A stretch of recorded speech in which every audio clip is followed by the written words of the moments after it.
Iniciamos la entrevista de Informa TVX. Ustedes saben que este espacio de noticias está comprometido con ahondar sobre la agenda de noticias que se presenta en nuestro país. Derechos humanos es una agenda importante para poder desarrollar. Estaremos hablando de eso en los próximos minutos. Desde ya nos interesa que ustedes participen de la entrevista. Recuerden que tenemos redes sociales para su participación, @canaltvx y @expresatvx son nuestros espacios en Twitter. También nos encuentran en Facebook. Tenemos una pregunta para ustedes. Nos gustaría conocer su opinión. ¿Por qué creen que el Estado salvadoreño ha sido incapaz de investigar y judicializar esos graves crímenes que se le acusan tanto a Eugenio Vides Casanova como a Inocente Montano? Queremos conocer cuál es su opinión sobre este tema, porque hablaremos de eso en los próximos minutos.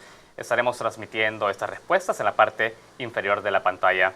Antes hablemos del contexto de la entrevista, y es que esta semana nos dejó importantes noticias que abren una vez más la esperanza de verdad y justicia sobre graves violaciones a los derechos humanos cometidos durante el conflicto armado.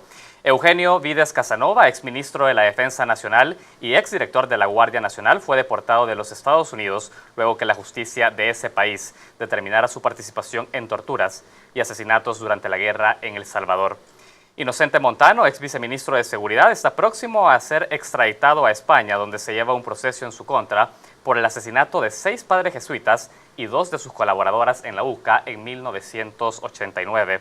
En ninguno de los 2 casos la justicia salvadoreña ha sido capaz de abrir procesos judiciales y mucho menos de contribuir con la justicia internacional para esclarecer los graves crímenes que se les imputan. Por eso hoy analizamos la situación con el padre José María Tojeira, exrector de la UCA, a quien me da muchísimo gusto recibir en el espacio de Informa TVX. Padre, bienvenido a TVX. Encantado de estar con ustedes y con la audiencia.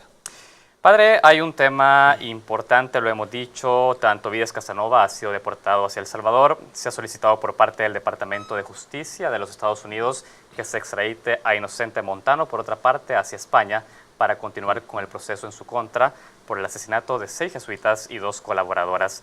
En el clamor de verdad y justicia, ¿cómo se entiende la solicitud de extradición específicamente en el caso de Montano? Padre Tojeira, ¿cómo lo evalúa? Bueno, había una petición en general muy abierta hacia todos los que componían parte del Estado Mayor en tiempo de la masacre de los jesuitas y sus 2 colaboradoras. El único que ha podido pedirse la extradición ha sido el coronel Montano por estar preso en Estados Unidos por mentira migración.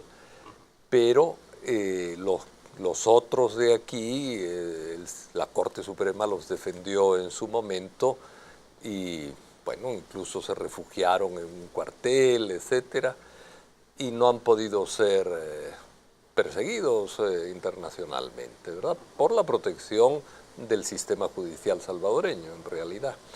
Entonces, Montano está siendo perseguido, yo diría que casi por casualidad, es decir, porque estaba en Estados Unidos detenido en la cárcel. Si no, hubiera sido prácticamente imposible. Me imagino que si hubiera visto el peligro de que se procediera contra él viviendo en Estados Unidos, se hubiera vuelto al refugio, que es El Salvador. Exactamente, por eso le pregunto justamente, padre, porque al parecer y después de tantos años no hay ninguna verdad respecto al asesinato de los 6 padres jesuitas y sus 2 colaboradoras. Y cuando digo verdad es que no ha existido una responsabilidad asumida por sus responsables y pareciera que Montano va encaminado a estos si la Audiencia Nacional Española logra avanzar en el juicio. Por eso le pregunto, ¿representa entonces sí un avance el hecho de que él pueda ser llevado ante la justicia española ante la incapacidad del Estado salvadoreño de hacerlo? Un relativo avance, diría yo. No es el avance que más me guste a mí. Yo creo que el avance que a mí me gustaría sería un proceso que lo dijimos desde el principio, es decir, en los primeros días del asesinato de los jesuitas, dijimos que queríamos un proceso de verdad, justicia y perdón. Y de hecho, con los 2 únicos que fueron condenados, pedimos casi inmediatamente, después de la condena, un indulto para ellos. Y lo pedimos a la Asamblea Legislativa. Estaba entonces de presidente de la Asamblea Legislativa un señor de apellido Angulo, creo que sigue en la política él, y le pedimos el indulto y nos contestó con una carta que nosotros pedíamos indulto para hacer política. Así, que uno dice, bueno, es un poco increíble, es decir, hemos dicho que queremos verdad, justicia y perdón, seguimos un proceso Y cuando llegamos es decir, cuando pedíamos justicia queríamos hacer política, cuando pedimos perdón, indulto, en definitiva, que queríamos hacer política. Y ellos de repente dan una amnistía y dicen, no, y eso no es política, no es nada, ¿verdad?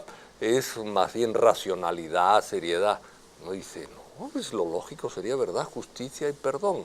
Yo creo que después de una guerra civil, donde demasiadas partes han sido involucradas en la barbarie, hay que tener mecanismos de reconciliación y de perdón, creo, pero sin obviar la verdad, sin impedir la justicia. Ahora, padre, ese proceso me parece a mí imprescindible, lamentablemente no se da en El Salvador, bueno, pues pasan estas cosas que a nivel internacional nos están reclamando. ahora, hay un dato interesante que me parece que es importante poner en análisis también de frente a la audiencia, y es que actualmente el Estado salvadoreño ha sido incapaz de poder llevar el proceso judicial dentro de sus instituciones nacionales y ha tenido que ser la justicia internacional quien tenga que asumir este proceso. Quiero que hablemos de eso, tengo que hacer la primera pausa de esta entrevista. Me gustaría conocer su opinión sobre ese tema.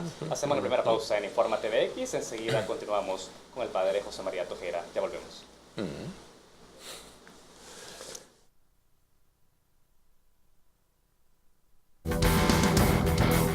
Continuamos con la entrevista de Informa TVX. El padre José María Tojera, ex rector de la UCA, se encuentra con nosotros. Padre, estamos analizando el contexto en las investigaciones sobre graves delitos y violaciones a los derechos humanos durante el conflicto armado, un contexto en el que hemos conocido la deportación del general Vides Casanova y también la solicitud de extradición de Inocente Montano hacia España. Usted ya decía algo interesante sobre el caso de los jesuitas, hablamos donde se ha involucrado el general Inocente Montano, el coronel Montano, y es que en su momento ustedes solicitaron a la Asamblea Legislativa un indulto, se hicieron presentes en el Estado para poder tener verdad, perdón y justicia en torno a este crimen, y el Estado lo negó. Lo mismo pasó en 2011 cuando fueron requeridos también militares salvadoreños, 18 militares salvadoreños involucrados en ese asesinato de los 6 jesuitas y sus 2 colaboradores, y la justicia no llegó tampoco, padre. La pregunta es esa, ¿sigue siendo difícil para el Estado salvadoreño investigar y judicializar estos casos? Yo quiero que evaluemos eso, porque ha sido la justicia internacional quien asume investigar los casos. ¿Cómo está analizando esta situación? Hasta ahora el sistema judicial ha sido incapaz, y no solamente incapaz, sino que además ha tenido la voluntad expresa de no hacer justicia. Primero amparándose en la ley de amnistía, después dieron incluso una sentencia diciendo que la ley de amnistía ni amparaba a los funcionarios del tiempo de Cristiani, ni amparaba a quienes hubieran cometido violaciones de derechos humanos que constituyeran delitos de lesa humanidad, porque eso lo dijo una de las salas de lo constitucional. Pero a pesar de eso, por ejemplo, el caso jesuitas, que lo llevamos el año 2000 al sistema judicial, la misma sala que había dicho que la amnistía no cubría los delitos de lesa humanidad, nos dijo que el crimen de los jesuitas había prescrito, que efectivamente no estaba amnistiado.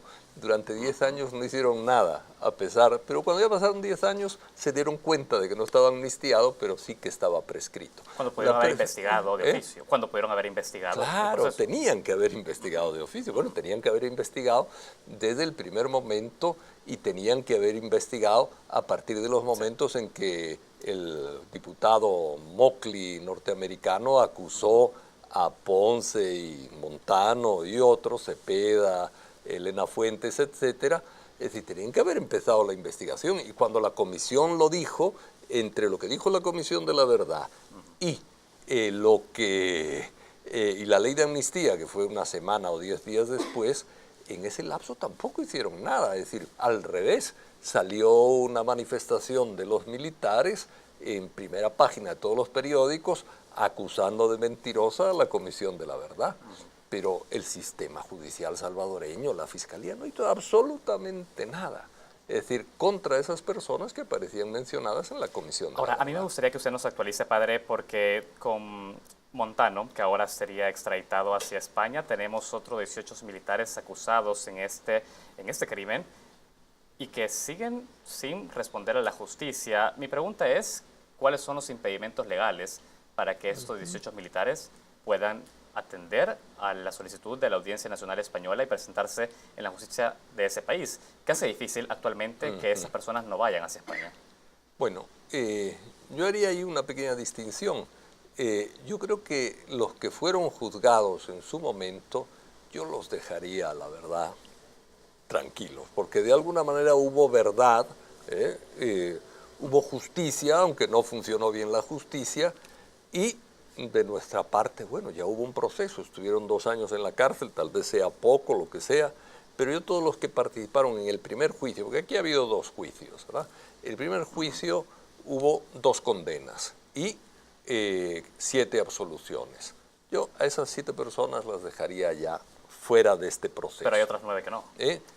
Después hay otra serie que no, y esas son las que está enfocando la Audiencia Española, ¿verdad? Y de esas 9 hay al menos 4, 5, contra las cuales nosotros, en realidad procedimos contra 6, pero uno ha muerto, ¿verdad? 7. Hay 6 personas a las que nosotros acusamos de homicidio ya el año 2000 y que la Corte nos dijo que había prescrito el crimen y que no se podía hacer, siendo los crímenes de lesa humanidad imprescriptibles y habiendo firmado El Salvador como país tratados que reconocen la imprescriptibilidad de los crímenes de lesa humanidad.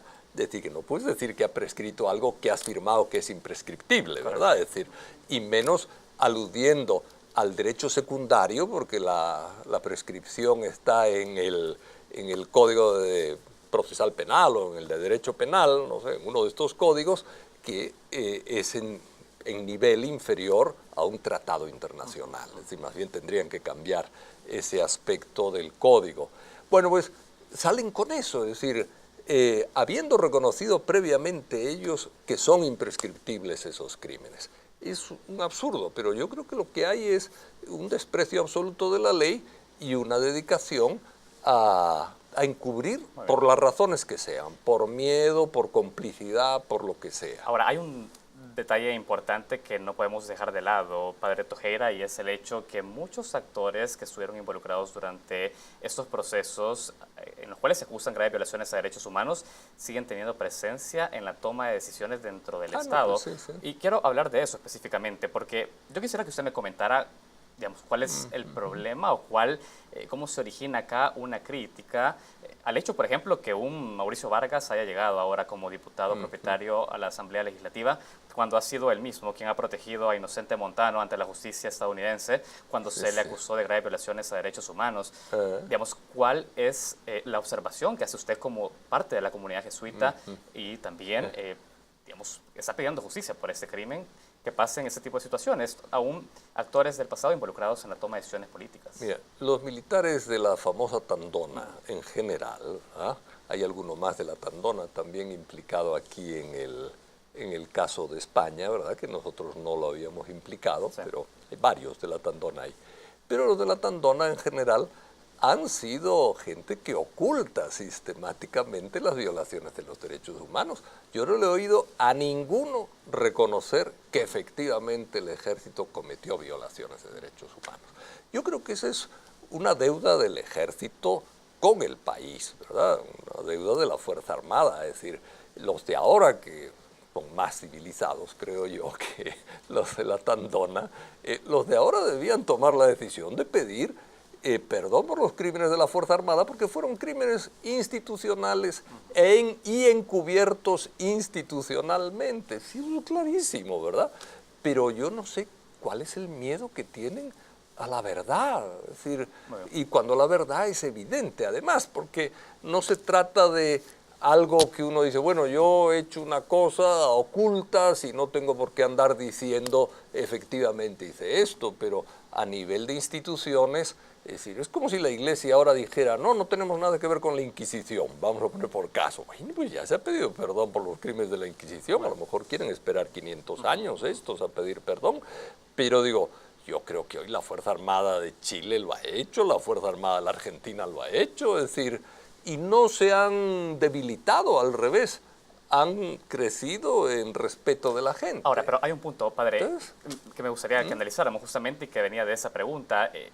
Al final son personas que estuvieron involucradas y que son acusadas de graves violaciones a los derechos humanos, pero que son electas por el poder popular en cargos públicos.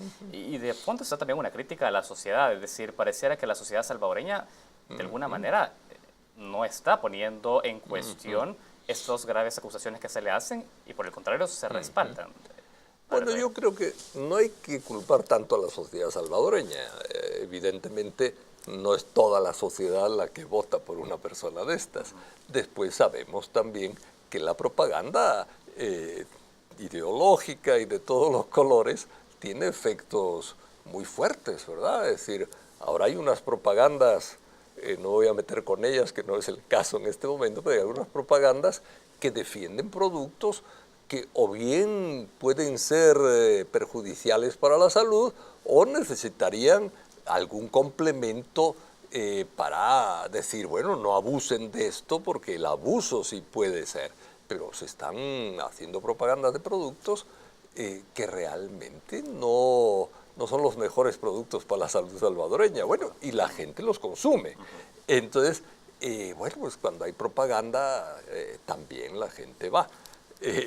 Yo a Vargas le oía el otro día comentar lo que había que hacer con las maras. Bueno, da un poco de risa, ¿verdad? Es decir, que ponemos al norte, al este, al oeste y vamos a la confrontación directa contra ellos como miembros del ejército. Es decir, hablando de una especie de guerra, pues lo mismo que con la guerrilla, aquí con nuestra estrategia y no les vamos a dejar escapar a Honduras como hacían los guerrilleros. Bueno, unas tonterías, hablando de temas de seguridad, que uno se queda alucinado. Pero digo, bueno, pues hay una cultura de la violencia dentro de nuestro país y un cansancio de la violencia que lleva a veces a algunas personas a tener esperanzas en esa mano dura o en esa especie de fanfarronería brutal de alguna gente que cree en la violencia por encima de todo, etcétera, ¿verdad? Entonces, yo diría, ¿es la sociedad? No. Es decir, hay una parte de la sociedad que protesta frente a esto, pero hay otra parte que se deja involucrar y envolver por propagandas. Hay dos aspectos más que me gustaría que analizara, padre Tojeda. Uno de estos es un doble discurso que podemos ver de una manera un tanto evidente. Durante el gobierno de Mauricio Funes se reconoció por primera vez por parte del Estado salvadoreño las graves violaciones a los derechos humanos durante el conflicto armado, pero en paralelo fue su ministro de la Defensa quien tampoco permitió a la Fiscalía General poder llegar a los archivos sobre aquellos operativos militares donde hubo masacres y que las víctimas reclaman verdad sobre esto. ¿Cómo analiza también, a pesar del tiempo y a pesar de los discursos, que de fondo no hay cambios? Ahí hay una enorme debilidad. Es decir, en el gobierno de Mauricio Funes, yo creo que en el actual gobierno sigue habiendo una debilidad fuerte al respecto. Y la debilidad consiste en que se presume de avanzar en las reparaciones morales, pero no bastan las reparaciones morales, ¿verdad? Es decir, hace falta establecer verdad, hace falta también limpiar todo lo que es el culto a personalidades que han participado dentro de graves violaciones de derechos humanos. Por ejemplo, el ejemplo más típico es lo que pasó en el Mozote. Mauricio Funes fue al Mozote, hizo una petición de perdón muy sentida, alguna gente se burló de él, yo lo defendí en ese momento, pero después prometió que se iba a limpiar el historial de la Fuerza, se iba a revisar el historial de la Fuerza Armada para quitar nombres, cultos, etcétera, a personas que hubieran caído en graves violaciones de derechos humanos. Al final eso quedó en nada, ¿verdad? Y ahí sigue el nombre de Domingo Monterrosa. Yo no voy a decir que Domingo Monterrosa dio la orden de matar a los niños o de matar a la gente, pero si alguien es comandante de un batallón que comete no una, sino varias masacres, porque también en San Nicolás y en Copapayo, bajo el mando de Domingo Monterrosa, se cometieron masacres, además de en el Mozote, pero un coronel que tiene un batallón que comete varias masacres y no se entera, aun en el caso de que fuera posible no enterarse, ¿verdad?, que yo lo dudo mucho, pero ese coronel no puede ser considerado héroe de la patria. Es decir, cuando su batallón bajo sus órdenes ha cometido varias masacres, no solo una, y que lo tengan todavía en público con nombres o en el museo, etcétera. Uno dice, esto no puede ser. Muy bien. Queda claro esa postura, Padre Tojeda. Yo tengo que cerrar la entrevista. Hay un punto que me gustaría que me responda muy breve porque me dicen que tengo que cerrar la entrevista, pero no quiero dejarlo ir sin eso. Y es que pareciera que de alguna manera simbólica Estados Unidos desde el 2004 ha dicho no queremos personas acusadas de graves violaciones a los derechos humanos en nuestro territorio. Y por un lado, en el caso de Casanova se deporta y por el lado de Inocente se acepta la solicitud de extradición. Yo quiero conocer su opinión muy brevemente. Estados Unidos en su momento también fue señalado de ser responsable de entrenar a militares de América Latina bajo la Escuela de las Américas, financiar presupuestos de defensa en estos casos de graves violaciones a derechos humanos y ahora, años después, dice, nosotros nos desligamos de esto y que la justicia haga su parte. ¿Cómo ve esto? Les queda todavía cerrar la Escuela de las Américas, ¿verdad? Es decir, yo creo que eso debe ser una medida obvia y lógica. Estados Unidos efectivamente ha sido un colaborador necesario para muchas y muy graves violaciones de derechos humanos en nuestras tierras y en otros países también. Ha apoyado a dictadores, ha apoyado a militares que cometieron gravísimos delitos. Bueno, ahora está haciendo algo, es mejor algo que nada, ¿verdad? Pero yo creo que le queda a Estados Unidos también mucho camino por recorrer de cara a tener una responsabilidad y una seriedad y credibilidad mayor en el campo de la defensa de los derechos humanos. Padre José María Tojeda, ex rector de la UCA, para este espacio de noticias. Es importante conocer su opinión sobre este contexto, estas noticias que hemos tenido durante la semana. Estaremos también atentos a seguirle consultando sobre estos temas más adelante. Muchas gracias. Gracias, y gracias a la audiencia también. Muchas gracias. Gracias a ustedes que han participado de esta entrevista. Sus interacciones han sido transmitidas en la parte inferior de esta pantalla. Recuerden que la entrevista la podrán encontrar en nuestro canal de YouTube, Expresa TVX, y en repetición esta noche a las 11. Tenemos que hacer una pausa, ya volvemos.